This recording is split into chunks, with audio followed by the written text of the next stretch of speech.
So, hi everyone! Panibagong video naman po tayo. Pero actually guys, gusto ko lang sabihin sa inyo na itong video na to ay nung nakaraang May pa to. Kaya kung napapansin nyo, sobrang laki ng braso ni Jovelyn.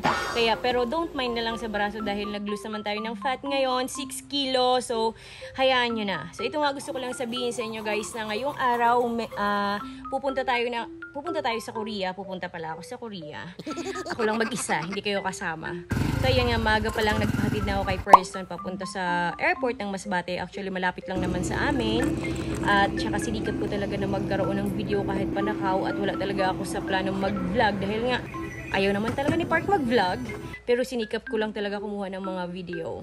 Sa ngayon po ay paalis na tayo at mamaya-maya dahil nga na-edit ko lang naman itong video, syempre nasa Manila na tayo. Yan, Manila yan. Kung nakikita nyo, yan. Yan.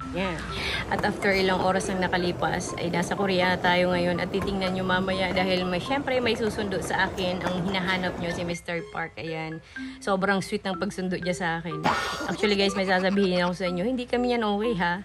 Hindi kami okay, magkaaway kami yan. Kaso nga lang no choice, may aasikasuhin kami. Tapos, bilis-bilis na takbo. Hindi mo lang kami nag-uusap niyan. Awkward talaga, as in awkward. Pinapabilis niya lang dahil kahit papaano, ako pa rin ang kanyang wife.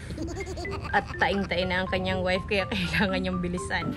Hanggang sa nakarating na kami ng hotel, tinatanong niya bakit ako nag-video, ayaw nga niya mag-vlog. At dahil nga sobrang bilis lang natin sa Korea, ito na nga sinusulit namin. Ngayon, samahan nyo kami guys. Napupunta tayo ngayon sa mall.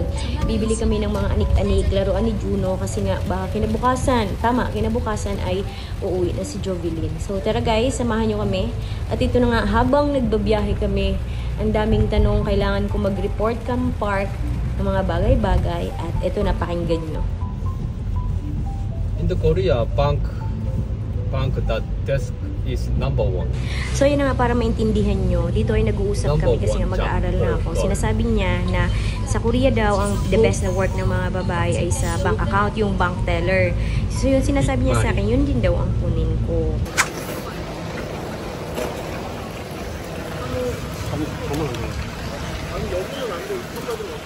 안 해준다니까, 그럼 들어가라니까.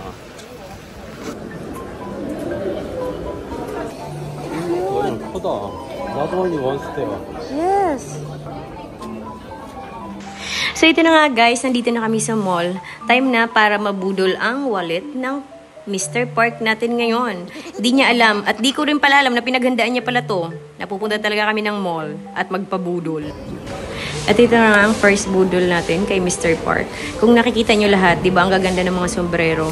Mas maganda din ang presyo niyan. Mga ganyan lang yan pero sobrang mahal ng bawat isa niyan. 이거 아니야. 이런 건 어때? No. I will take. No, it's okay. Can I take? 써본다고. 어느 걸로? This one. 이거 okay.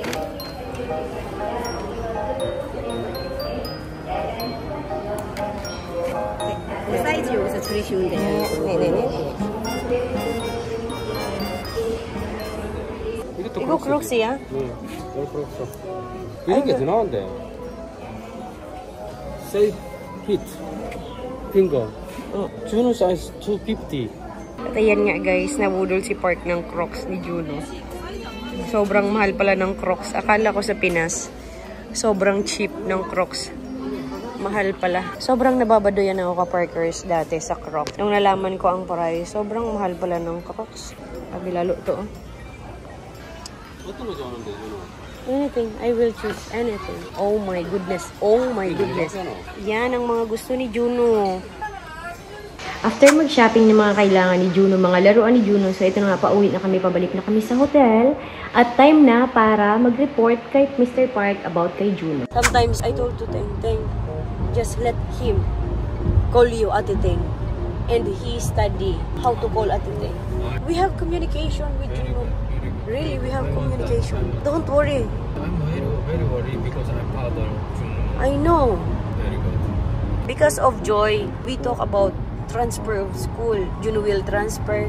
Her kids will transfer also. But I don't want that. Because in Juno school now, teacher really care Juno. if I transfer again Juno, very hard to find new teacher again that can carry Juno. What if? Yes, because the teacher know how to handle Juno's situation. They know that Juno is autistic. They know how to carry Juno. Sometimes if Juno have his tantrums, they know what to do. So, yan na nga. Nag-enjoy ba kayo sa pakikinig sa aming chismisa ni Mr. Park at kung paano ako mag-report? Ganyan ako mag-report lahat sinasabi ko, pati mga mali ko. Next year, wife, diba? Next year 오면 if Juno condition could come together. Next year you need extension. So maybe 1 week like that you need. 그걸 하나도 없어? 와시 해도 돼. 내일 아침이니까. You want mouse? 마우스 있어? 있어. 줄까? 매직 마우스. You don't need that. 아니 네가 필요하면 준다고. Give me. 주는 거 뜯을 것 같은데. No. Busy na si Park kasi bukas uuwi ako. Kasi wala kaming time ang ginawa namin na nagbiyahe na si kaso ang dapat asikasuhin. Ayan si Mr. Park. They miss you a lot. Kung aram mo lang. Oh. Look at me little time.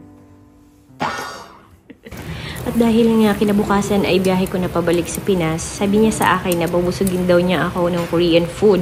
Hindi ko man makain lahat pero dadalhin daw niya ako sa pinakamasarap na restaurant.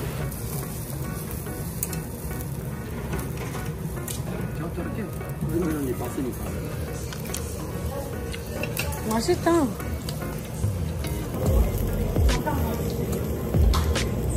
들어오라고.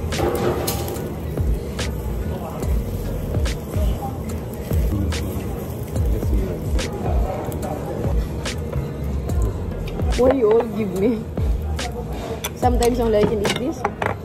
I'm for.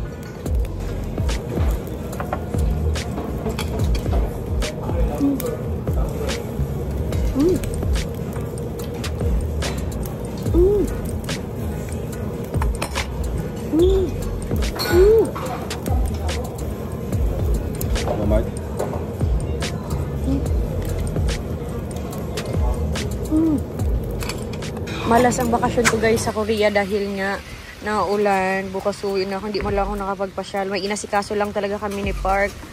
Sobrang kailangan asikasuhin. Kaya, no choice. Ang ginawa na lang namin, inasikaso, nagtrabaho, tapos kumain ng masasarap na pagkain. Pinagbigyan ang hiling ko. Nakikita nyo ba ang lakas ng ulan, oh? Grabe. Dito kami kumain. Sobrang sarap. Grabe, as in. Kailangan ko nang umuwi kasi si June andun nag-aantay. May inasikaso lang talaga ako, guys. Sobrang napaka-importanting as inaasikaso namin. Tsaka nagpatatak na rin ako ng passport ko. Kailangan yan. Every May yan. Kailangan kong pumunta ng Korea para sa passport. Nakakamiss, guys, tumira sa Korea. Pero no choice tayo dahil nag-aaral tayo. Nag-aaral din si June. Kailangan natin talagang mag-stay sa Pilipinas. Tsaka nag-usap naman kami na next year siguro or pag-bibisit kay Juno kasi excited siya sa mga improvement na nangyayari sa kanyang anak. Iba kasi talaga yung through video call, kahit everyday nag-video call. Iba pa rin yung makita niya talaga yung improvement ng anak. Tapos bagyo pa dito sa Korea. I need go Philippines. I will study. I will finish college. At dahil tapos na ang ating stay sa Korea, time na para umuwi na tayo sa Pilipinas. Papunta na po kami sa Korean Airport. Korean Airport? Sa Incheon Airport pala, char.